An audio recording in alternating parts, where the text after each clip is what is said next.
right, folks. We're back with a very special guest. The last one was pretty good, so let's hope that David Haggith is going to be as good. My goodness. Look, David Haggith, well, he's got something called the Recession Blog. He'll plug it very shortly. His articles are carried by economic websites, major ones. But that's not, we're not going to start there. And boy, what a day we had for you. All right, what attracted me was on January 6th, there were earthquakes all through Oklahoma. And on this blog, David Haggith, well, here's the headline: Oklahoma earthquake shake up scientists, rattle politicians. All you had to add was roll public, and you got a rock and roll. All right, David, are you there? I am. Look, Barry, I know you're dying to get into what. It doesn't matter. This is what attracted me. Let's do it first, and we'll get back to economics. The fact of the matter is, Oklahoma has become a very dangerous. It used to be really seismologically nothing, and now it's really, really risky. The January 6th quakes could have, well, next time it's going to rupture into something really big. Go to it. well, it's interesting to see because, like you say, it used to be, earthquake dead, right? It was like oldest rock. It was a problem with tornadoes. Yeah. Nobody ever thought it would be a problem with earthquakes, and now you've got the interesting part is that it's the USGS that's saying, oh, this could be really big. United States Geological Survey. I have to do this. Just forgive me. Not everyone's as smart as us guys, all right? Look, what are they saying? Well, this one guy from the USGS that I quoted in the article there says that he's never seen anything like this anywhere in the world. The only time he says you get an earthquake like this, or get earthquakes like this kind, might be after you've had a very large one when you've got aftershocks. And what he's talking about is the number of earthquakes that they're having there and how those earthquakes have been slowly growing in severity as well. Now, they haven't had any great big ones. Punchline, and the punchline is coming up, folks. Why do we have earthquakes? All right. But look, you're saying the last 2 years have been the most intense, exponentially more intense than the years before. I mean, now here's your quote: a millennium's worth of earthquakes in 1 year. That's a whole lot of shaking, boy. What does this tell us? Well, and that came from, I think, another USGS guy that I was pulling that out. And, what they were saying was that, if you went back 10 years, maybe they had 2 earthquakes in a year. And then you go the next year after that, and they had 4. And then it's 8, and then it's 16. And now we're up to, it's like 800 earthquakes in a year. And this year, maybe it'll be double again and be 1,600 earthquakes in a year. And they've also made a determination that there's no question that they're caused by fracking. There we go, the punchline. Yeah, it is. Now tell our people what fracking is and why they would cause earthquakes. It would cause earthquakes. Okay, so what they do is they pump the wastewater that comes from their fracking process deep back down into the ground. Well, of course, it's very hot down in the ground, so you put water way back down in there, and it's going to expand, turn to steam, explode, etc., and that's what it seems to be doing under there. That's one possibility of what's going on, and the other is just that they're pumping so many millions of gallons in there that it's flowing out into fault lines and lubricating those fault lines and making them a lot easier to slip. Now, some people talk about hearing booms. And, that's where you wonder, well, maybe the water's turning to steam down there and exploding. But the USGS has just said that it's, as far as they've gone with it, is that it's lubricating the fault lines and causing them to become active. And their concern is that are some large faults under there that have been, not active for a long time. Ta-da, we're back. That could be woken up. Yep, I got it. Look, the fact is, it's not just water. There are chemicals that shouldn't be down, that are now down there. Well, a lot of these chemicals, they came from out of there in the first place. And part of their reason for pumping them back in is we don't want them up here, right? So stuff them back down in the hole again, basically, as a place to get rid of this stuff. And there's probably stuff they add to it as well. I'm not a fracking expert, but Yeah, you're pretty good. but But by the way, you found, look, on January 6th, not all that many people noted what happened in Oklahoma. You didn't. Well, here you are. Look, it's not that it's just going away. Maybe it'll all get better when they drill out all the oil. well, Is that a good possibility? Maybe it'll Will end. it get better? I don't know. The question that I've asked myself is what's the long-term effect of drilling and sucking a lot of oil out of the ground? We've heard that, because California's pumping so much water out of the ground that the state is settling, that it's, slowly sinking down because you're removing all that liquid that's keeping it puffed up a bit. So what happens if you keep removing oil and removing oil? Are we going to start getting sinking happening in the Midwest as well? And that can cause stress on fault lines. So I don't know Oh, if you're moving oil talking is a good about thing. more than stress here. You're talking about two new seismic zones in the middle of the country that didn't exist before. Yeah, well, they've existed, but they sat there quiet, and now we're wakening them up. And these are seismic zones that in the past have produced horrendous earthquakes. One of them, which is a little ways away, and it may not be connected, had produced earthquakes that shot geysers of sand and yellow gas up into the air and caused the Mississippi River to flow backwards and rang the bells of. When was this? I was about, was it late 1800s? Okay, Uh, we so, have a uh, precedent then of some kind. yeah. Now, this other system's a little bit smaller than that one, but it's still big enough to create some very big earthquakes. And the thing of it is that that whole Midwest region is like a big shell of rock, like a big shield. And so an earthquake that happens there is a lot more significant than one that, say, happens in California, where the crust is all broken up and full of cracks, because those cracks interrupt the forces and kind of dissipate them. But when you've just got a big shield of rock, it just reverberates through the whole thing. Do you So, have an estimate how many years before the oil is sucked up and this will stop, or does this keep on going? no, like I said, I don't know. I'm not a hydrologist or any of those kinds of things. I'm actually an economics guy. I just got interested in this because of what the news that was happening there. And one of the latest No, you did well. You stressed what you started to say. One of the latest. I'm sorry. Well, one of the latest things that came out that interested me was that the Oklahoma State Supreme Court, and I think this will Yes, be a first in yes. history, said that oil companies can be held liable for causing earthquakes. Now, Uh, think about that. These are not just, you blew up an explosive and it shook the ground and it broke somebody's window, but if there's an earthquake that comes from a natural fault line, you can be held accountable if you were doing fracking in the vicinity. Now Well, I'm going to bring this up because we are going on to economics very shortly, but nonetheless, BP, they had a bad year, but nonetheless, they got away with the explosion, the leak in the Gulf. Who covered them? Now, what you're saying is the liability in Oklahoma will be uninsurable. How did they get away with the liability in the Gulf and get away with it? Who well, covered them? Who paid back enormous? Well, let's just say if you added up all the damage to the Gulf, it would also be uninsurable. But they're getting away with it.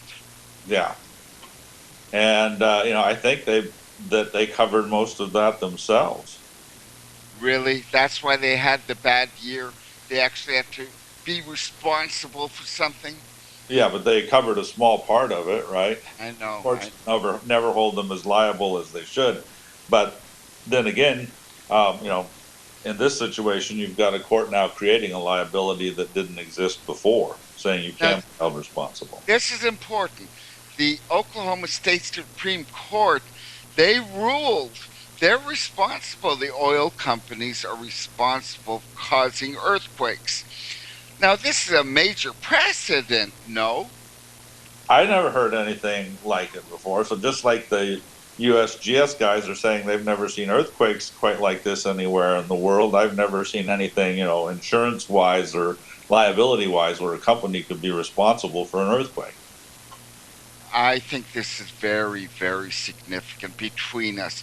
That's why, that's what attracted me to. It doesn't matter how you got here. I'm glad you did. I really am. Now, I, I think you covered it well.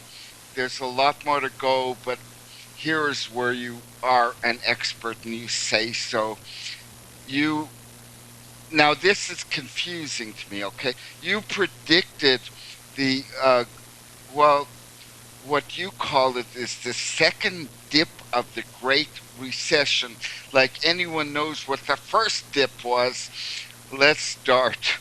You predicted the global economic collapse half a year before it actually began.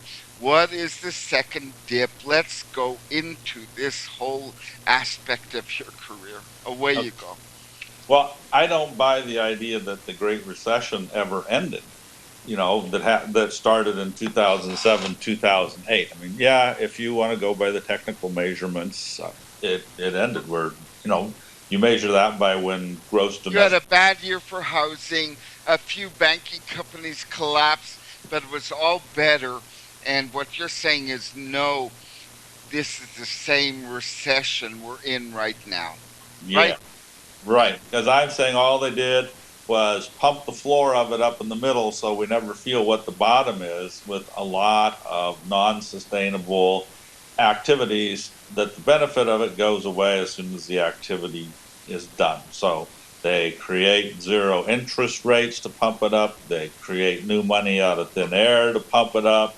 And so, of course, we're not feeling any pain because they pumped trillions of dollars into the economy for free and gave it away to bankers to spend in the stock market. Everybody's had a big party, and that cushioned the bottom of this thing. But now it's come to an end. They're not doing Oh, the. has it ever? Lucky old you. Well, today was just another bad day, but it was really serious. 2%, all, NASDAQ, the works, Europe. This was a bad day. Now, look, let's be honest. Are we ever going to be out of this? Is there an escape route that we should know about? Please tell us. I'm hurting badly too. Yeah. Well, there is, if we had the courage to make the right kinds of choices and to deal with the problem head on instead of just trying to avoid our pain. I don't How's think that? there's any way out of it short of going straight through the pain.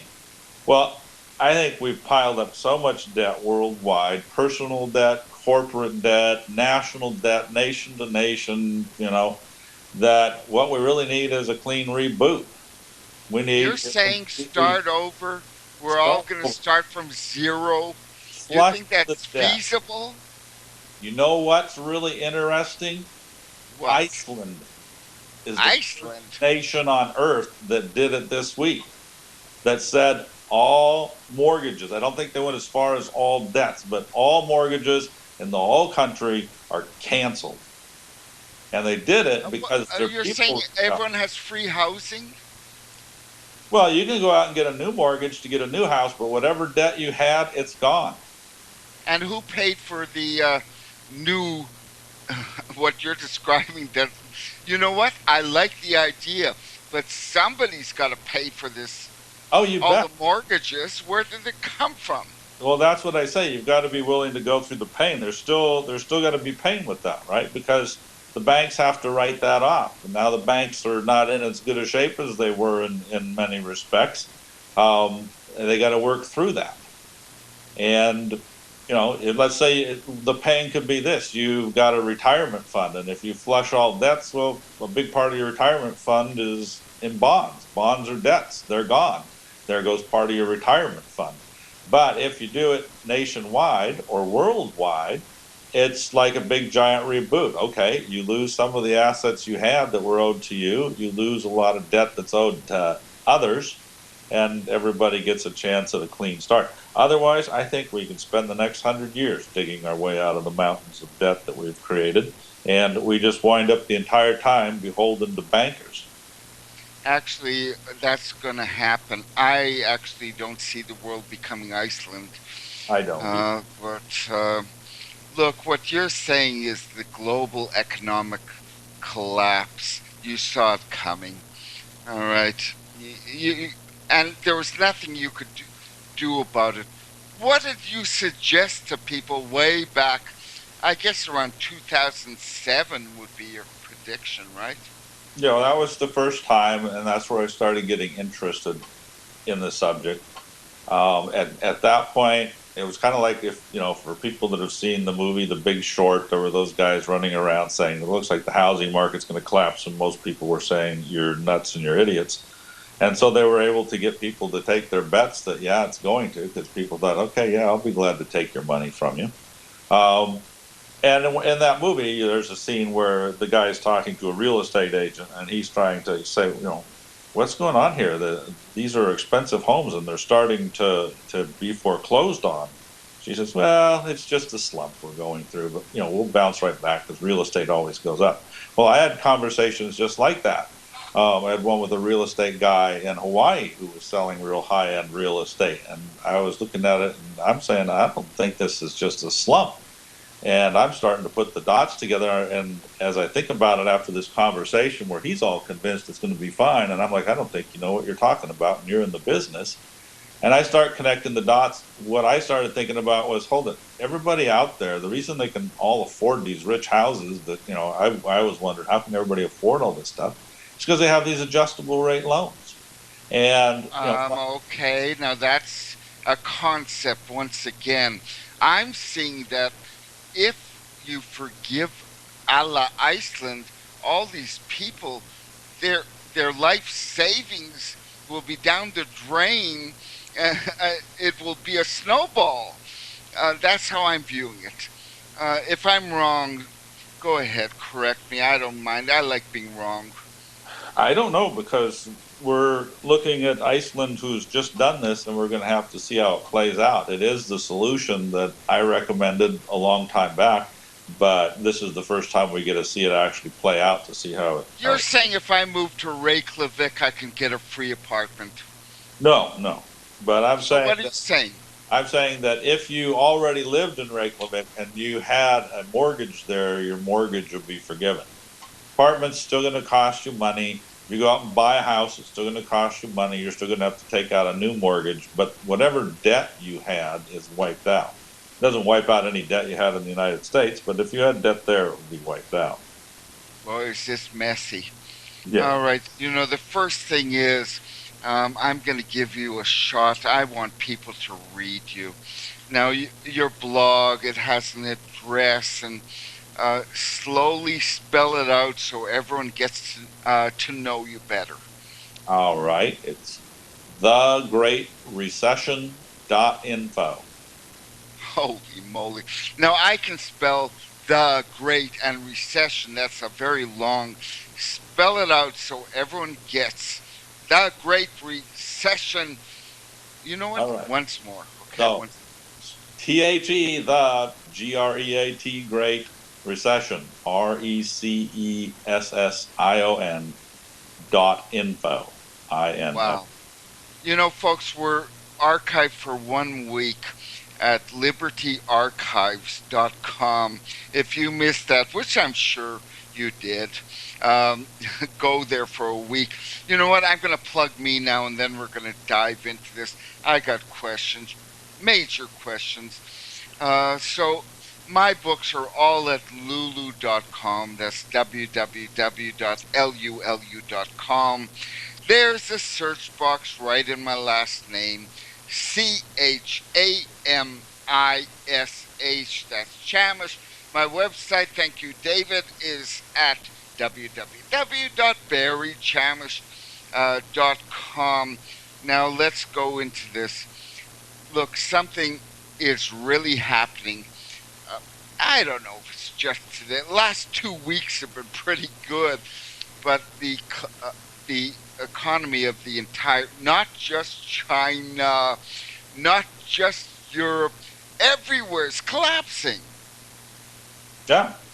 And, that's where I started out in my article, my 2016 economic predictions, which I called the apocalypse, was starting out from the fact that there's a collapse that's happening all around of us. And we're in the middle of it, so we're not going to escape it. Brazil is collapsing, Japan, Canada, Australia, Venezuela, Russia, Ukraine, they're all in recession. Everywhere's collapsing. I don't think there's a way out. I don't think there's a spot that's safe. To think that you're immune from that, I think would be kind of silly, But if there's that much stuff going down, how are you not going to go down with it? A falling tide, a sinking tide sinks all boats, takes them all down. I have a horrible feeling I should purchase a monkey and an accordion. All right. Never hurts to diversify. All right, you got the reference. I'm very worried, and my people are losing money. And well, you know how it works, don't you? Sure, everybody's going to lose money, and it's hard to find a place to put it where it's going to be safe.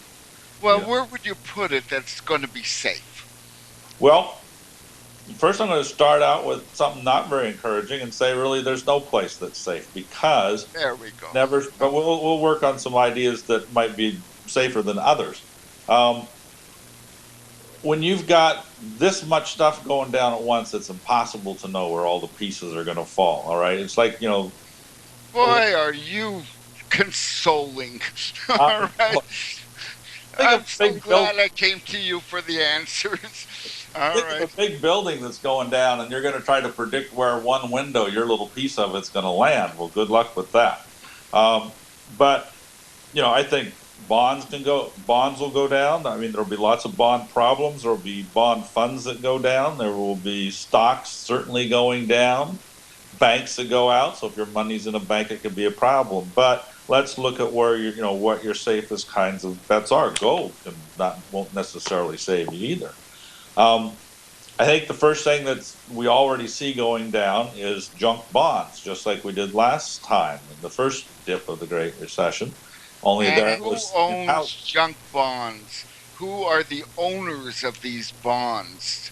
Well, like if you've got a 401k and you've set it up to be more aggressive, where you can get bigger profits and make more money faster, then you might be in bond funds that own some of these bonds. What happened to your wealth in the last few days? Mine hasn't been hurt because I moved it out of that stuff. To what? I moved it into the safer things. Like what? I'm doing my best with you. You moved it from junk to where? For the moment, I've moved it into money markets and U.S. savings bonds, because which you view as safe because the economy is so safe. I view it this way, that I don't think banks are going to go down immediately. So money market funds, which is like having money in the bank, is safer than the junk bonds that are out there. So I have a little bit of that. And U.S. bonds, if the United States... Oh, David, I hate to do this. The bleep, bleep, bleep means we have to take 3 minutes for commercials. But I hope you... All I can say is banks do go down. They went down. Lehman went down. Bear Stearns went down. They do go down. We're back in 3 minutes, folks, with David Haggith. And, oh my. This is very Chamish. See you in 3 minutes.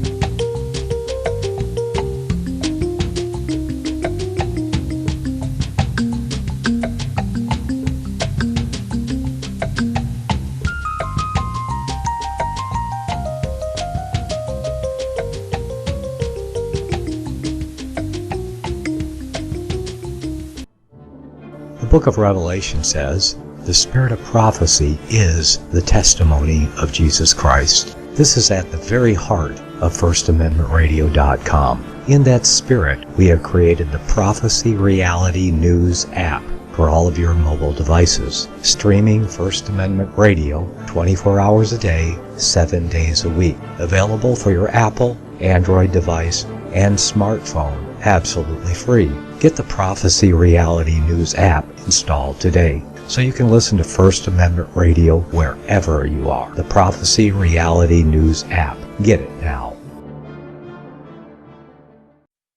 Visit crosstheborder.org, CROSS, crosstheborder.org, to get your print, EPUB, or PDF version of the book, The Rapture Will Be Canceled. That's crosstheborder.org. I know you all want answers, and believe me, so do I, and I'll do my best to get them. Despite Nicolas Cage's promise to do his best to get left behind rapture answers for us, don't hold your breath. Not everyone believes Left Behind is true prophecy. Some may even regard as conspiratorial the mainstream re-release of the Left Behind movie, with actor Nicolas Cage portraying the main character, as an attempt to further reinforce in the minds of all this perception of false prophecy, in order to condition the masses for the play about to begin. If you want true Bible prophecy answers, get the book, The Rapture Will Be Canceled. The author exposes the Latin rapture origin, the 7-year tribulation deception, true Bible revelation of Daniel's 70 weeks, the abomination of desolation, the restrainer, America in the Revelation, the image of the beast and the mark of the beast, and the truth about God's chosen people, and so much more about Bible prophecy. This book will shatter the Left Behind paradigm of future events. Get the book, The Rapture Will Be Canceled. Visit crosstheborder.org, CROSS, crosstheborder.org, to get your print, EPUB, or PDF version of the book, The Rapture Will Be Canceled. That's crosstheborder.org.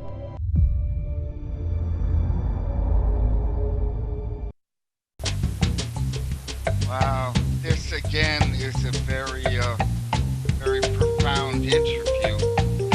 Look, David, I want you to know that I had a little of the music still going. All right, the heck with it. Whether you hear me or now, do you hear me? I hear you over the music. Okay, very good. During the 80s, I had a pretty good tie in my own way to Bear Stearns. My cousin Paul Chamish was a trader. I had a best friend whose father-in-law was Abraham. It doesn't matter. I had a real good tie to Bear Stearns. It had a huge building, 56 stories, in Manhattan. They were unimpeachable and unbreachable, and they fell. They fell. All right, now you're putting your money in what you claim are absolutely invincible. Come on. No. You got to help me out. No, I started out by saying that there's nothing safe, and I don't have my money in anything safe. I have them in the lesser of evils. And so a money market fund, for example, is diversified usually between multiple banks. So definitely some banks will fail. But I'm hedging my bet there on the basis that I don't think all the banks in my money market. Not if the government doesn't come and find funds to bail them out. Sure, and it might. But the government could fail. So my U.S. bonds could go down, too. I'm invested in some bond funds, right? And those could go down. But if the U.S. government fails to the point where it can't pay off its bonds, I'd pretty well say all bets are off. So, well, what do you know? It could happen. We've got, what is it, 17 trillion in U.S. government debt right now? Yeah, it could happen. And if it does, then your money in U.S. bonds isn't going to be worth anything. Now you can put it in gold because everybody thinks gold is safe. But do you ever ask yourself why it is central banks that talk so much against gold own so much of it? You know, I have a guest on my show occasionally, Nancy Nieder. She sells gold. It was selling for 1,700. Oh, I guess about 8, 9 months ago. It's down to 1,200. If you put in gold, it wasn't so good either. That's right. And the reason I think central banks own so much of it is, look, they have a proprietary product. It's called money. Their interest isn't in gold as a way of preserving their wealth. Their interest is in preserving their proprietary money, their product. And they know that when you run away from the product that they have a national monopoly on, there's usually one place you go: gold. So they want to control the competition. They buy such massive amounts of it so that if people start to run to gold, they can start dumping their gold and they can kill the market. They can crush its value. And so, Is that going to happen? You know what? From 1,700 to 1,200, it's it's not. It's pretty well happening. yeah, and I don't think they're not going to want to crush it any farther than they have to. All they want to do is discourage you enough that you don't go there. So, because they don't want to lose the value of their gold. They're not into throwing money away, but that's what they own it for. It's like ballast, and they can throw it off the balloon when their own money starts going down to get their money to go back up again. All right, David, between us. Okay, now I'm going to be real calm. And by the way, lately, my life, my readers, my listeners, they can't support what I do. I can see the snowball getting bigger. All right, it's all over the place. Mm-hmm. This is there a moment when we're going to turn it around? No, there could be, Great. but I don't think so. And the reason I say no is I don't think we have the political will to do it. Unless we're willing to take the kind of drastic action like Oh no, not Iceland again. Yeah, so if you're not willing to do that and go through the middle of your pain, I don't think you're going to turn it around. Forget mortgages. All debt is now cleared. We're starting from zero. Exactly. Now, what would that do? Well, obviously the banks are going to fight it. They fought it in Iceland and they lost, so they can lose, but they're going to fight it. And so do I think it's likely to happen? No. But it can happen. The reason it happened in Iceland was because people got so mad they started throwing rocks at Parliament. They also have 300,000 people. That's not a lot of rocks. No, it's not big there. And they got volcanoes that are throwing rocks at them all the time anyway, so they're used to it. But the point is, people here, they're not mad. They're not caring enough to turn it around. I don't think people see a way to turn it around, okay? Look, I'm giving a quote from you. This is you have a series called Downtime. You use humor. By the way, I can see that, by the way. You really are lively.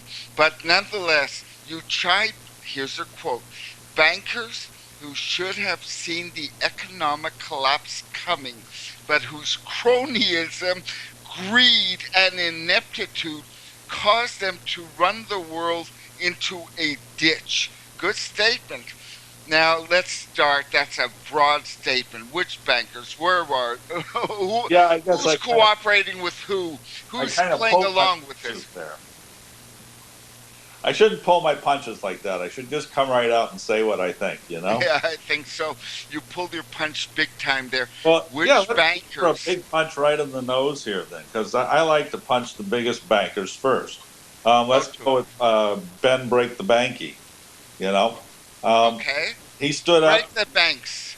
Yeah, Ben Break the Banky stood up in the middle of 2008 and said he didn't see a recession anywhere in sight. And lo and behold, he had been standing in one for 6 months. Oh, Bernie, can you see afar? I could dive into the depths of this if you ever wanted. But yes, he was playing along. And by the way, so is Yellen. I mean, everyone's playing along. Sure. And but did they not see it, or are they that stupid, or are they that Oh corrupt? no, they saw it and they enjoyed making the economy as crappy as they could make That's it. right. You've only got two choices there. They're either incredibly stupid or they're incredibly corrupt. All right, let's go with the second one, which, by the way, is the right one. Let's start with that. Who is running your Federal Reserve? Why they're raising? Listen, the rates went up. What was it? 2 months ago, and then the economy collapsed. Are you asking? Is this a coincidence? It's the $64 million question, Barry. What I find interesting, I'm not one who goes as much along the conspiracy side, but It that doesn't matter. Sometimes you have to. yeah, well, and it doesn't mean that I think that's wrong. What I find interesting is that even if I don't go there, I can still connect the same dots to get to the same problem of where we're going. You can look at it just by seeing the facts on the ground, and whether it's conspiracy or stupidity, you can still see where this is going. Well, we saw a rate hike followed by a massive fall in Yeah. value. We And saw that. And I predicted that would happen. I know. And I know. And one guy ridiculed me on his website, saying, you're absolutely wrong because these things can't be predicted. And I said, of course they can be predicted. I'm telling you what day it's going to happen on. They're going to raise the rates on, what was it, December 16th? And I guess what? When they raise the rates, it's going to crash up. It's not going to crash down. It's what happened, all right. And we're in the midst of it. Yeah, it's going to go up. And then it'll start to come down. And then after, a few weeks, whatever, it'll fall off a cliff. And that's what it did. It went up. Why did I think it would go up? Because for 2 years, people have been fearing what the Federal Reserve is going to do and when it's going to raise rates. And like a bunch of lemmings, they're all going to look at the day when the Fed finally does it. They're going to be looking around and going, see, nothing collapsed. Those guys that said it was all going to fall down, they're all wrong. And they go all ecstatic and get out the champagne bottles and have a big party. Well, of course nothing collapses that fast. It wasn't that slow either. No, okay. It was a lot faster. It was right on target, right on schedule. Yep. So it went up for all of 2 hours, and then it went back down, and they tried to stage another rally a few days later, and it went up, and then it's gone down ever since. And, it's got a little bounce up along the way. And it's going to have that. Not much. You look at every bear market there's ever been, the biggest crashes right back through the whole Great Depression, and there's always bounces back up. The stock market's never a smooth line. The question is, which way is the trend going? And that's pretty going smooth. down. It's smoothly down. Well, it bounces up and down, but the trend line is smoothly down, yeah. And I looked at what happened Friday when the market went up, and I thought, how stupid. Are these people really that dumb? It went up because Russia said that they would be willing to talk with Saudi Arabia about cutting back on some oil production. I say that China's economy collapsing was a stronger factor in this. Oh gosh. Oh yeah, the forces that are pulling it down are so much stronger than little things like Russia's willing to talk to Saudi Arabia. Well, of course they are. Talk's cheap. What do you think they're going to say? No, we won't talk? Heck yeah, we'll go talk tomorrow. We've got an economy that's selling to one country. The one country is not so slowly collapsing. You have no more markets. It's not that hard to see why. The question is the how. Which economy were you talking about there? China? Or? China, what else? Yeah. What is the world's largest economy? Yeah, well, China's, people, I can remember people saying 8 months ago, or not 8 months ago, but back in August, that China had solved its problems. They did what they needed to do, and they've got it mastered. And I said, idiot. No, they don't have it mastered. They haven't solved anything. All they did was destroy their stock market. So No more once they start, smog, no more dams, no more yeah, damage. Everything's peachy. well, Uh, I'm going to take a break. This is rough on me. By the way, I don't disagree with one word you've said. All right. Normally, I like to be, lively, but nah, disagreeable nah. as you can. I don't want to agree with this. But I'm facing it my own life, and it's scary. I'm going to be building a dam in Arizona coming up. In another month I'll be putting on a hat and getting a shovel and building a dam. Yeah. It's repeating itself.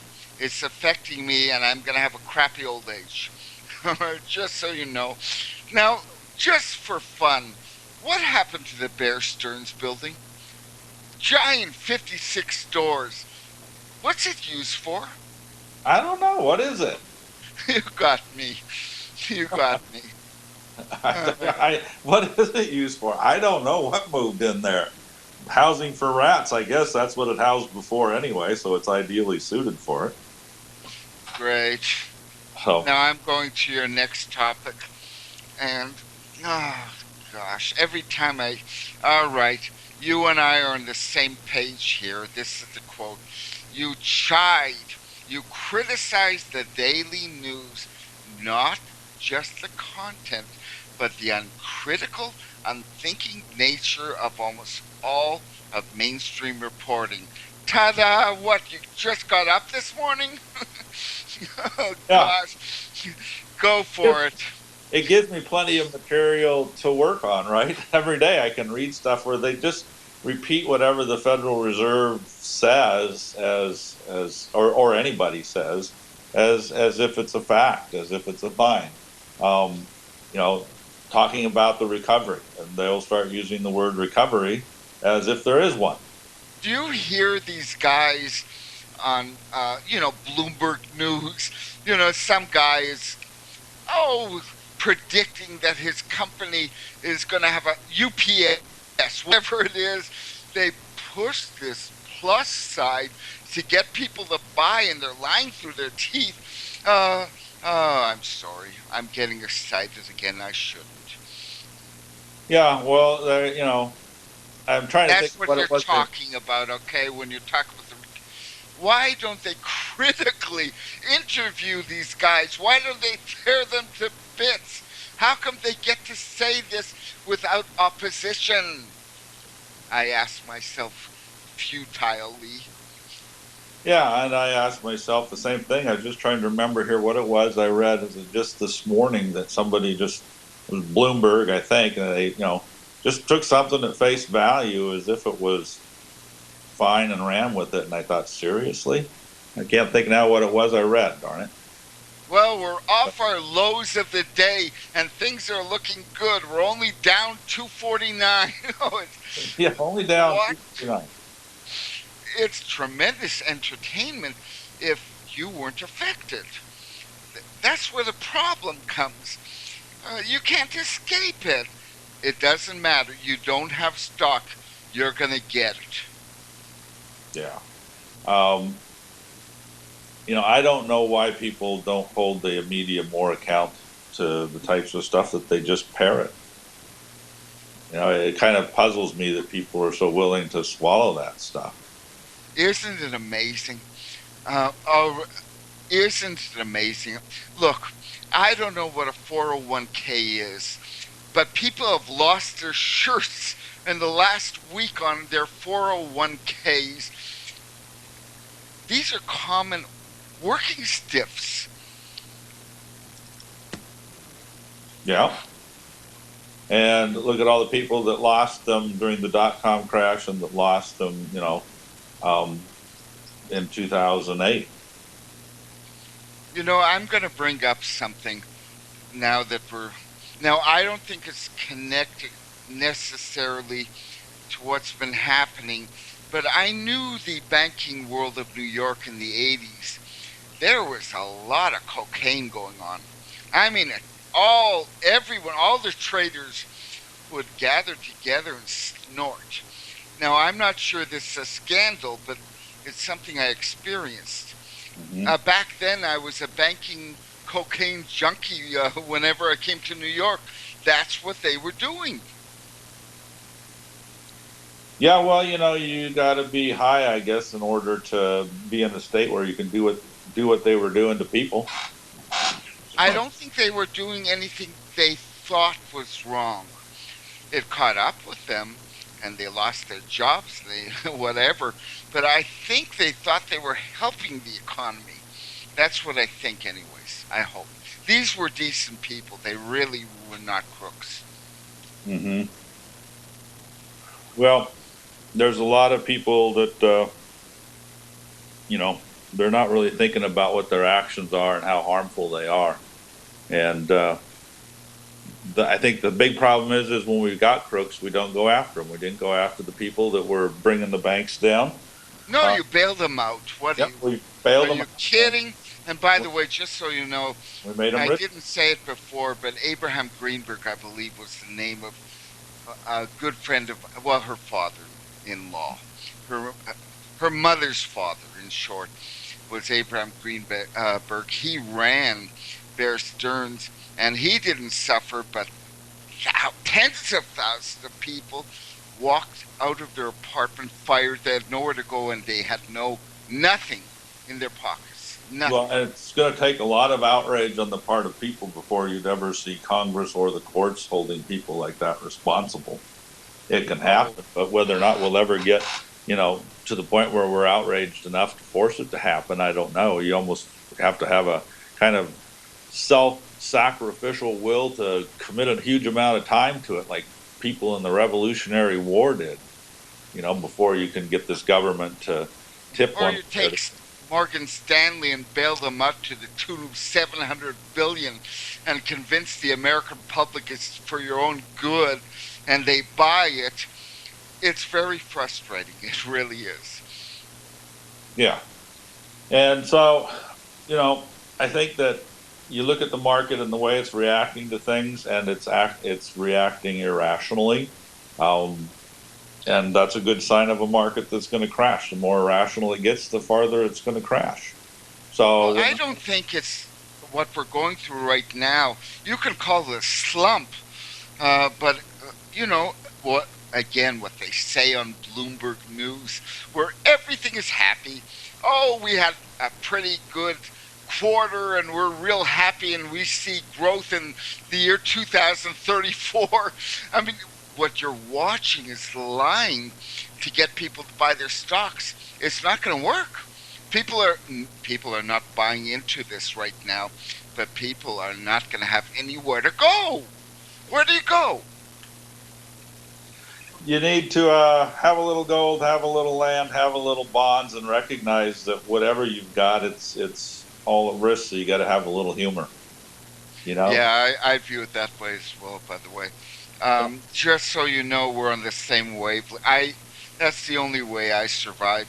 I used to have a good sense of humor, but you learn stuff.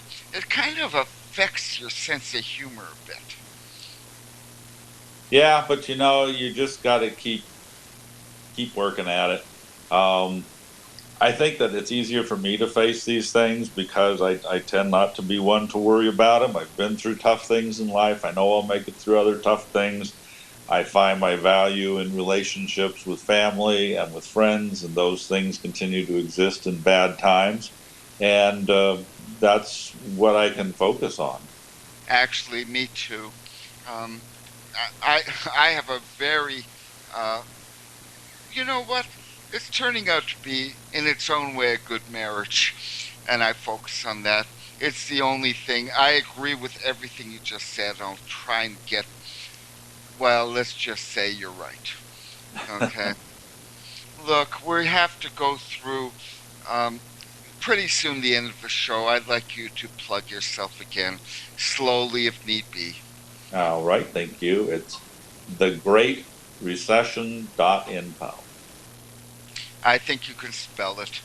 Okay. You can be sure not everyone caught that. Thank you. It's THEGREATRECESSION.info, INFO. All right, and folks, you know all my books are at lulu.com, www.lulu.com, and my website's barrychamish.com. Look, I didn't want to find out this stuff. Oh, gosh. It is, I don't think you're hoping for decency and humanity rising and good for the world's public. It's not going to happen.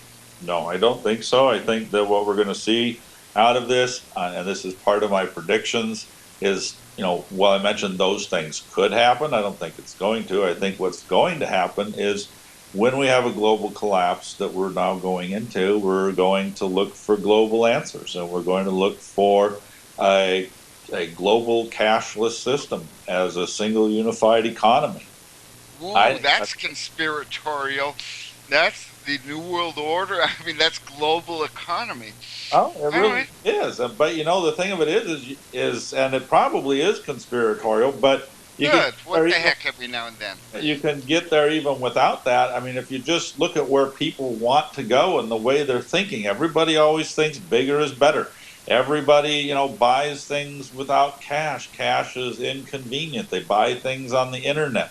So what are they going to want when monetary systems fail? Well, they're going to want something they can use on the internet. So it's an easy sell. And maybe there's conspiracy. It's working if you're young. Luckily, I'm old and the technology has passed me by. But if you're young, that's what you're doing. You're buying into a cashless society, and you're going to get in debt. Well, and your friends Bloomberg just ran an editorial today in which they advocated a cashless society. This editorial was really pushing for it. It was the whole editorial board got together and wrote an article saying it's time to move to a cashless society, and that's where I've been saying this is going to go for a couple of years. Is that that's the direction that they're going to go with this. And once we're there, is everything going to be better? No, it's not, because of course not. No, because we're have to get it from you. Okay. If we had to, if we kept separate economies, we would be more diverse, and this would be a good kind of diversity where, for example, you can look at Iceland and see what they did and say, oh, there's something that might work. But when you're all one economy, you don't have anything else to look at. So if it goes down, the entire world goes down in one big flush. There's nobody left to help pull anybody else up. Most of the time, part of the I'm sorry. There we go. And last thing, when I think Iceland, I think Spassky Fisher. I don't think no more payments on your mortgage. But thank you, David. We had a marvelous conversation. This has been Barry Chamish. I'll see you next Tuesday. And go to David Haggith. I think he'll be well rewarded. Good night, all folks. Thanks, Barry. Night to you, Dave.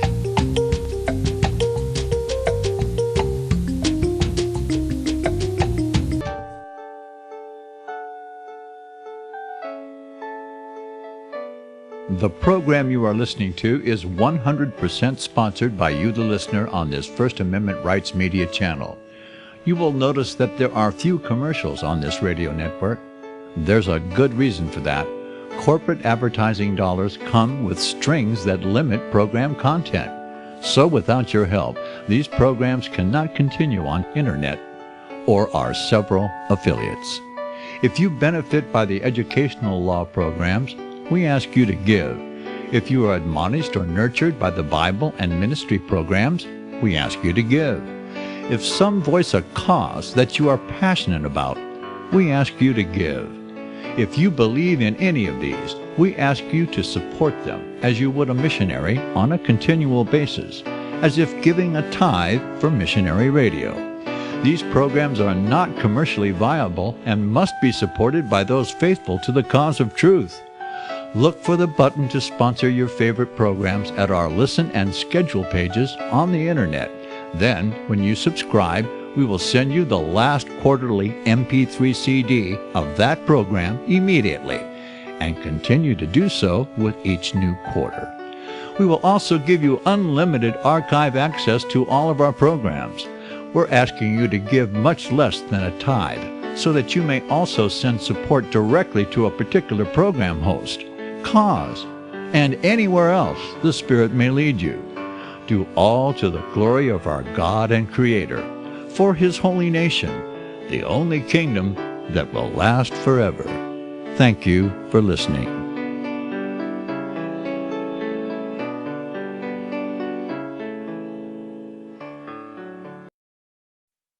Visit crosstheborder.org, CROSS, crosstheborder.org, to get your print, EPUB, or PDF version of the book, The Rapture Will Be Canceled. That's crosstheborder.org. I know you all want answers, and believe me, so do I, and I'll do my best to get them. Despite Nicolas Cage's promise to do his best to get left behind rapture answers for us, don't hold your breath.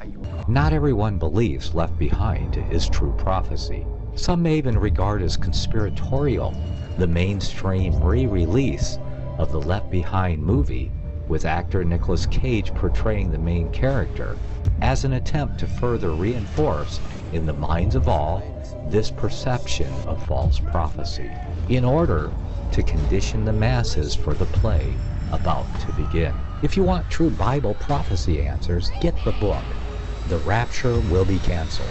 The author exposes the Latin rapture origin, the 7-year tribulation deception, true Bible revelation of Daniel's 70 weeks, the abomination of desolation, the restrainer, America in the Revelation, the image of the beast and the mark of the beast, and the truth about God's chosen people, and so much more about Bible prophecy. This book will shatter the Left Behind paradigm of future events. Get the book, The Rapture Will Be Canceled. Visit crosstheborder.org, CROSS, crosstheborder.org, to get your print, EPUB, or PDF version of the book, The Rapture Will Be Canceled. That's crosstheborder.org.